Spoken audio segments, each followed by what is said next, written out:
panelists' experiences ranged from everything to growing up in South Africa, to moving there in the 80s as a mixed-race couple, and to experiences in the U.S. I spoke to a couple of the panelists to get a further insight into their experiences.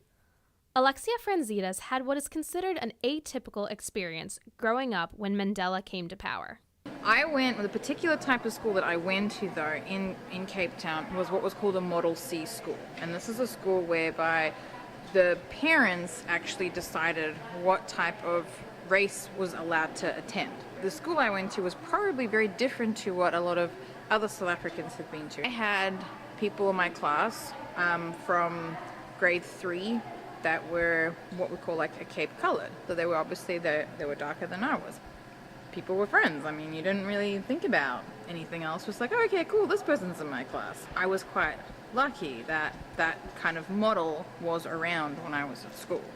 Todd McFadden was a student at Oberlin College in the mid-'80s and described the actions American students took in reaction to apartheid.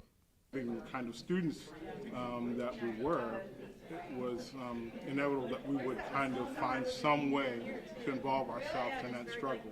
And pressing the college to divest was the kind of logical thing for us to do. Protests were wide and varied, and they went on for several years. We took over administration buildings, we interrupted trustee meetings, we had die-ins where we laid across the ground and blocked the entrance to trustee meetings. This essentially was our issue. Oberlin, despite kind of arguing that it would be bad and the college would lose money and the black South Africans would actually be hurt by divestment, ultimately capitulated in 1989.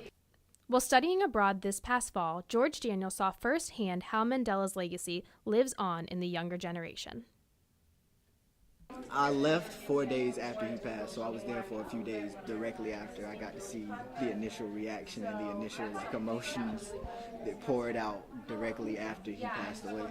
They took it back to the exact same mood that it was when he was released from prison. It was a celebration. How quickly they responded just shows how much they loved him. They had pictures up instantly. They had flowers on every memorial as soon as he passed. They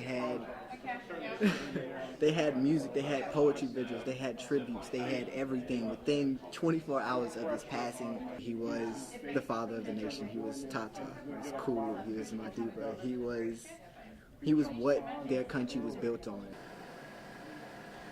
Nelson Mandela's legacy was not limited to South Africa, and his legacy will continue for generations to come. I'm Katie Nemarich, back to you in the studio.